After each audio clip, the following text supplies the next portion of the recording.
بسم اللہ الرحمن الرحیم۔ مختارات کا دوسرا باب ہے ادبی شہپارے، سبق نمبر 6 ہے کیف حاجر النبی صلی اللہ علیہ وسلم، 8ویں اور آخری حصے میں خوش آمدید۔ عبارت دیکھ لیں۔ فلبث رسول اللہ صلی اللہ علیہ وسلم فی بنی عمرو بن عوف بضع عشرۃ لیلۃ واسس المسجد الذی اسس علی التقوی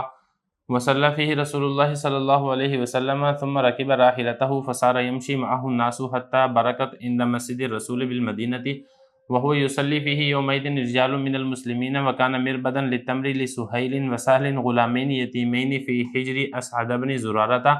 فقال رسول الله صلى الله عليه وسلم حين بركت به راحلته هذا إن شاء الله المنزل ثم دعا رسول الله صلى الله عليه وسلم الغلامين فساومهما بالمربة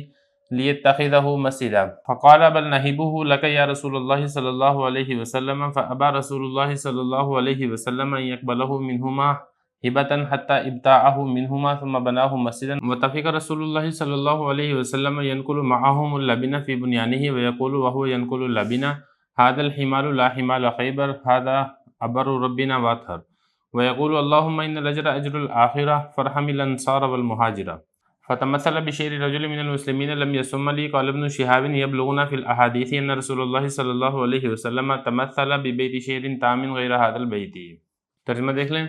رسول اللہ صلی اللہ علیہ وسلم بنی عمرو بن عوف میں 10 سے کچھ اوپر آتے ٹھہرے اور بنیاد رکھی اس مسجد کی جس کی بنیاد تقویٰ پر رکھی گئی تھی، اور آپ صلی اللہ علیہ وسلم نے اس میں نماز پڑھی۔ پھر آپ صلی اللہ علیہ وسلم اپنی سواری میں سوار ہوئے اور چلے، اور لوگ ان کے ساتھ چلتے تھے یہاں تک کہ وہ رسول اللہ صلی اللہ علیہ وسلم کی مسجد کے پاس ٹھہر گئی۔ جب اس کا ترجمہ ایسے کریں، ایسی جگہ پر ٹھہر گئی جہاں پر آج مسجد رسول ہے مدینہ منورہ میں،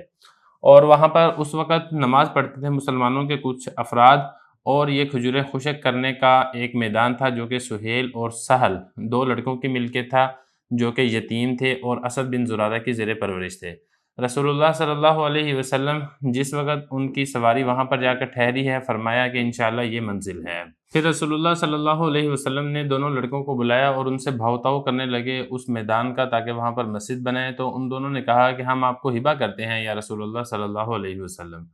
رسول اللہ صلی اللہ علیہ وسلم نے ہبہ قبول کرنے سے انکار کر دیا، یہاں تک کہ اس جگہ کو ان دونوں سے خریدا، پھر وہاں پر مسجد بنائی، اور رسول اللہ صلی اللہ علیہ وسلم لوگوں کے ساتھ اس مسجد کی بنیاد میں کچی اینٹیں منتقل کرتے تھے، اور یہ فرماتے تھے کچی اینٹیں منتقل کرتے ہوئے، یہ بوجھ خیبر کے بوجھ کی طرح نہیں ہے، یہ ہمارے رب کا بدلہ ہے اور بہت پاکیزہ بدلہ ہے۔ اے اللہ، بے شک اجر تو آخرت کا اجر ہے، انصار اور مہاجرین پر رحم فرما۔ اس طرح نبی کریم صلی اللہ علیہ وسلم نے مسلمانوں میں سے ایک شخص کے شعر کے ساتھ تمثیل کی جس کا نام مجھے نہیں بتایا گیا۔ ابن شہاب کہتے ہیں کہ ہمیں احادیث میں یہ والی بات نہیں پہنچی ہے کہ رسول اللہ صلی اللہ علیہ وسلم نے کسی مکمل شعر کی تمثیل کی ہو سوائے اس شعر کے۔ عبارت و ترجمہ ہو گیا ہے، کچھ الفاظ ہیں جن کی لغوی صرفی تحقیق دیکھ لیں۔ پہلا لفظ ہے بضع۔ بضع رات کے کچھ حصے کو کہا جاتا ہے، 3 سے 9 تک کی جو تعداد ہے اس کو کہا جاتا ہے۔ باب اس کا فتحہ یفتح ہوتا ہے، بازع یبزع بزوعا، اس کا مطلب ہوتا ہے سمجھنا اور واضح کرنا۔ اسس یؤسس تاسیس، باب اس کا تفعیل ہے اور اس کا مطلب ہوتا ہے بنیاد رکھنا، اسی سے یہ فعل مجہول کا صیغہ ہے، یہ فعل معروف ہے اور یہ فعل مجہول ہے دونوں یہ فعل ماضی ہیں۔ آگے لفظ ہے کہ برکت، برک یبرک بروکن، باب اس کا نصر ینصر آتا ہے اور اس کا مطلب ہوتا ہے بیٹھنا، اور اگر آپ اس کو باب افعال سے لے آئیں گے ابرک یبرک ابراک تو پھر اس کا مطلب ہوگا اونٹ کا بٹھانا۔ آگے دیکھیں مربدن، ربد یربدو ربدن، باب اس کا نصر ینصر آتا ہے اور اس کا مطلب ہوتا ہے باڑے کے اندر باندھنا، روکنا، اسی سے یہ اسم ظرف کا صیغہ ہے، کھجور خشک کرنے کی جگہ کو یا اسی طریقے سے اونٹ کا باڑا یا گھر کے پیچھے کا جو میدان ہے اس کو کہا جاتا ہے۔ آگے لفظ دیکھیں ساوما، ساوما یساوم مساومتن، باب اس کا مفاعلہ ہے اور اس کا مطلب ہوتا ہے بھاؤ تاؤ کرنا، ریٹ کے اوپر بحث کرنا۔ آگے لفظ دیکھیں یتخذ، اتخذ یتخذ اتخاذ، باب اس کا افتعال ہے اور اس کا مطلب ہوتا ہے بنانا۔ اور آگے دیکھیں وہب یہیب، اس کا مطلب ہوتا ہے ہبہ کرنا، جمع متکلم فعل مضارع معلوم کا صیغہ ہے۔ ابا یابا، اس کا مطلب ہوتا ہے انکار کرنا۔ اور اس کے بعد آگے لفظ دیکھیں ابتاع یبتاع، باب اس کا بھی افتعال آتا ہے اور اس کا مطلب ہوتا ہے کسی سے کوئی چیز خرید لینا۔ اور بنا یبنی، اس کا مطلب ہوتا ہے تعمیر کرنا، بنانا۔ نقل ینقل، اس کا مطلب ہوتا ہے منتقل کرنا۔ اللبن یہ جمع ہے، اس کی مفرد آتی ہے لبنتن، کچی اینٹوں کو کہا جاتا ہے جن کو بھی آگ پر نہ پکایا گیا ہو۔ بنیان یہ بنیاد کو کہا جاتا ہے۔ حمال بوجھ کو کہا جاتا ہے۔ ابرو، برا یا برو اور برا یا بیرو، باب اس کا فاتحہ بھی آتا ہے اور باب اس کا ضربہ بھی آتا ہے، اسی سے اسم تفضیل کا صیغہ ہے، اس کا مطلب ہوتا ہے زیادہ نیک۔ تمثل یتمثل، تمثیل باب اس کا تفعیل آتا ہے اور اس کا مطلب ہوتا ہے مثال بیان کرنا، کسی کو کسی کے ساتھ تشبیہ دینا۔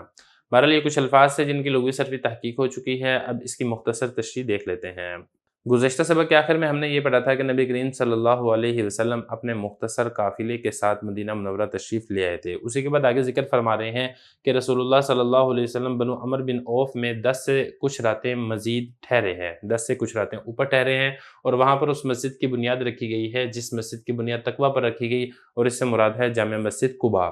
اور رسول اللہ صلی اللہ علیہ وسلم نے وہاں پر نماز بھی پڑھی ہے۔ پھر اس کے بعد آپ صلی اللہ علیہ وسلم اپنی سواری پر سوار ہوئے ہیں اور لوگ ان کے ساتھ چلتے رہے ہیں، یہاں تک کہ جس جگہ پر آج مدینہ منورہ میں مسجد رسول یعنی مسجد نبوی ہے، وہاں پر جا کر آپ صلی اللہ علیہ وسلم کی سواری وہ ٹھہر گئی ہے۔ پھر وہاں پر آپ صلی اللہ علیہ وسلم حضرت ابو ایوب انصاری رضی اللہ عنہ کے اس مکان کے اندر قیام فرمایا ہے جو کہ یمن کے بادشاہ طبہ نے آپ صلی اللہ علیہ وسلم کے لیے خاص طور پر بنوایا تھا۔ اور ایک روایت کے مطابق نبی کریم صلی اللہ علیہ وسلم اس مکان میں تقریباً 7 مہینوں تک ٹھہرے رہے ہیں۔ پھر جب مسجد نبوی کے قریب حجرات تعمیر ہو گئے ہیں تو پھر آپ صلی اللہ علیہ وسلم اپنے حجر مبارک میں تشریف لے گئے تھے۔ یہی فرمایا کہ سواری مسجد رسول جہاں پر ہے، جہاں پر مسجد نبوی ہے، وہاں پر جا کر ٹھہر گئی، اور اس زمانے میں بھی مسلمانوں کے کچھ افراد وہاں پر نماز پڑھا کرتے تھے، اور یہ مربت تھا، یعنی یہ کھجوریں خشک کرنے کا ایک میدان تھا جو کہ 2 لڑکوں کی ملکیت تھا، اور وہ 2 لڑکے کون سے تھے؟ یتیم لڑکے تھے، ایک کا نام سہیل تھا، دوسرے کا نام سہل تھا، اور یہ دونوں لڑکے اسد بن زرارہ کی زیر پرورش تھے۔ رسول اللہ صلی اللہ علیہ وسلم کی سواری جب وہاں پر جا کر ٹھہر گئی ہے تو آپ صلی اللہ علیہ وسلم نے فرمایا کہ انشاءاللہ یہی منزل ہے۔ پھر آپ صلی اللہ علیہ وسلم نے ان دونوں لڑکوں کو بلایا اور ان سے بھاؤ تاؤ کرنے لگے، ان سے ریٹ کے اوپر تھوڑی سی بحث ہوئی ہے کہ آپ کتنے کا فروخت کرتے ہیں۔ تو وہ جو دونوں بچے تھے انہوں نے کہا کہ نہیں، ہم فروخت نہیں کرتے، ہم آپ کو ویسے ہی ہبہ کر دیتے ہیں اللہ کے رسول۔ لیکن آپ صلی اللہ علیہ وسلم نے انکار کر دیا کہ ان کا ہبہ قبول کریں، ہبہ قبول کرنے سے انکار کر دیا، اور فرمایا کہ میں اس جگہ کو خریدوں گا۔ چنانچہ پھر نبی کریم صلی اللہ علیہ وسلم نے اس جگہ کو پھر ان دونوں بچوں سے خرید لیا،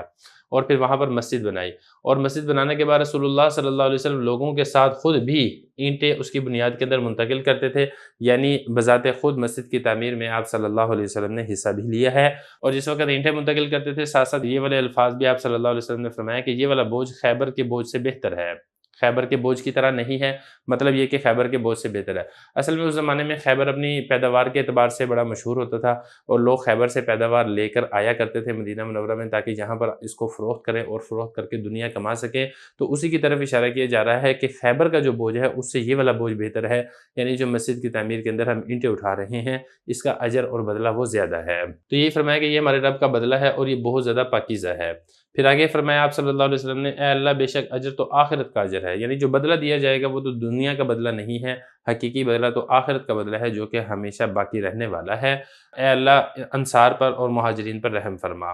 تو یہ اس طریقے سے آپ صلی اللہ علیہ وسلم نے جو یہ والے 2 جملے ارشاد فرمائے ہیں، تو یہ مسلمانوں کا کوئی آدمی تھا اس کے شعر کی مثل بن گئی ہیں، یعنی اس کے ساتھ تشبیہ ہو گئی ہے، ایسے لگنے لگے ہے کہ جیسے آپ صلی اللہ علیہ وسلم نے یہ اشعار فرمائے ہوں، لیکن حقیقت یہ ہے کہ نبی کریم صلی اللہ علیہ وسلم شاعر نہیں تھے، اور آپ صلی اللہ علیہ وسلم نے بذات خود ارادے کے ساتھ کوئی شعر ادا نہیں کیے تھے۔ البتہ ویسے ہے کہ یہ جملہ تھا تو اس شعر کے ساتھ ملتا جلتا جملہ یہ بن گیا تھا۔ تو یہی والی بات ابن شہاب کہتے ہیں کہ ہمیں احادیث میں یہ والی بات نہیں پہنچی کہ رسول اللہ صلی اللہ علیہ وسلم نے کسی مکمل شعر کے ساتھ تمثیل کی ہو، یعنی کوئی ایسا جملہ ارشاد فرمایا ہو کہ جو شعر کی مثال بن سکتا ہو، شعر جیسا بن سکتا ہو سوائے اس شعر کے۔ یعنی یہ والا جو بیت ہے یہ تو ہے کہ ایک شعر جیسا ملتا جلتا کلام آپ صلی اللہ علیہ وسلم نے ارشاد فرمایا ہے، اس کے علاوہ پوری احادیث کے ذخیرے میں ہمیں کوئی ایسا کلام نہیں ملا ہے جو نبی کریم صلی اللہ علیہ وسلم کی زبانی ادا ہوا ہو اور وہ شعر سے ملتا جلتا ہو۔